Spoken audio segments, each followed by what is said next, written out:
అధ్యయన కమిటీ వేసుకొని వీళ్ళైతే మొత్తం ఆ గురుకులాలకు సంబంధించి ఆ పిల్లల్ని కలవడం కానీ లేకపోతే ఆ స్కూల్స్ సంబంధించి ఎట్లా ఉన్నాయి, అక్కడ ఫెసిలిటీస్ ఎలా ఉన్నాయి, అసలు ఫుడ్ పాయిజన్ ఎందుకు జరుగుతుంది, అసలు ఏంటి, అసలు బేసిక్ అనేది లోపం ఎక్కడ జరుగుతుంది అనేసి మొత్తం తెలుసుకోవడానికైతే ఒక అధ్యయన కమిటీ అయితే బీఆర్ఎస్ ఒక కీలక నిర్ణయం తీసుకుందని చెప్పొచ్చు. మరోపక్క డిసెంబర్ 1 నుంచి వెళ్ళి కాంగ్రెస్ గవర్నమెంట్ ఏదైతే ప్రజా వారోత్సవాలు లేకపోతే ప్రజా విజయోత్సవాలు అని చెప్పేసి వాళ్ళకు ప్రోగ్రామ్ తీసుకున్నారు. సో గురుకులాలకు సంబంధించి ఇప్పటికే ఈరోజు హైకోర్టు కూడా చాలా సీరియస్గా గవర్నమెంట్ మీద ఒక అలిగేషన్ చేసింది. ఎందుకంటే పిల్లలు పక్కన చచ్చిపోతుంటే కనీసం గవర్నమెంట్ ఎప్పుడు స్పందిస్తుంది? ఒకవైపు చర్యలు తీసుకుంటుంటే కూడా మరోపక్క గురుకులాలకు సంబంధించి రోజు తాజాగా ఏదో ఒక స్కూల్లో కంప్లీట్ కాగానే మళ్ళీ ఇంకో స్కూల్లో ఫుడ్ పాయిజన్ జరుగుతుంది. సో హైకోర్టు కూడా చాలా సీరియస్గా తీసుకుంది. గురుకులాలకు సంబంధించి అధికారులు మీకు పిల్లలు లేరా, మీ పిల్లలు వాళ్ళ పిల్లల కాదా అని చెప్పేసి హైకోర్టు కూడా చాలా సీరియస్ కామెంట్ చేసింది. సో ఇప్పుడు బీఆర్ఎస్ కూడా చాలా కలిసి వచ్చే అవకాశం అని చెప్పొచ్చు. ఎందుకంటే బీఆర్ఎస్ మొదటి నుంచి రేవంత్ రెడ్డి వ్యతిరేక విధానాలు చాలా గట్టిగా ప్రభుత్వం ప్రజల్లోకి తీసుకుపోతుంది. ప్రభుత్వం ఏదైతే 6 గంటలకు సంబంధించి హామీలు ఇచ్చిందో వాటన్నిటినీ ఫెయిల్ అయింది.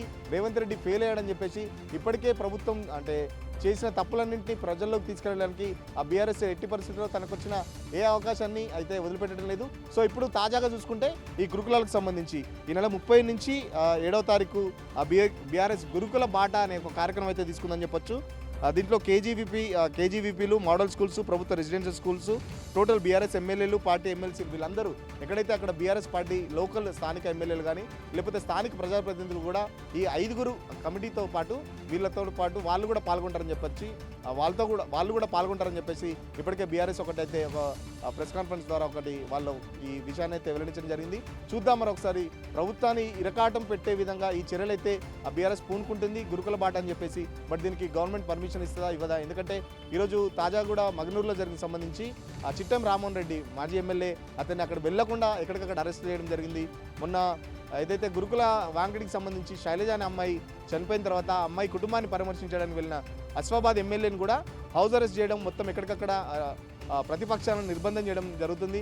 బీఆర్ఎస్ పార్టీని ఎక్కడికక్కడ కట్టడి చేయడం జరుగుతుంది.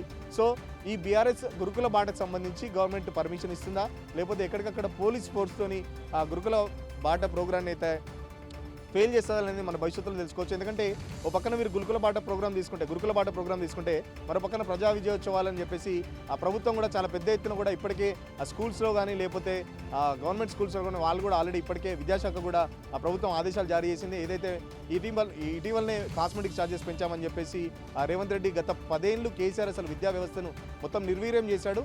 నేను వచ్చిన తర్వాత అంటే కాంగ్రెస్ ప్రభుత్వం వచ్చిన తర్వాతనే మొత్తం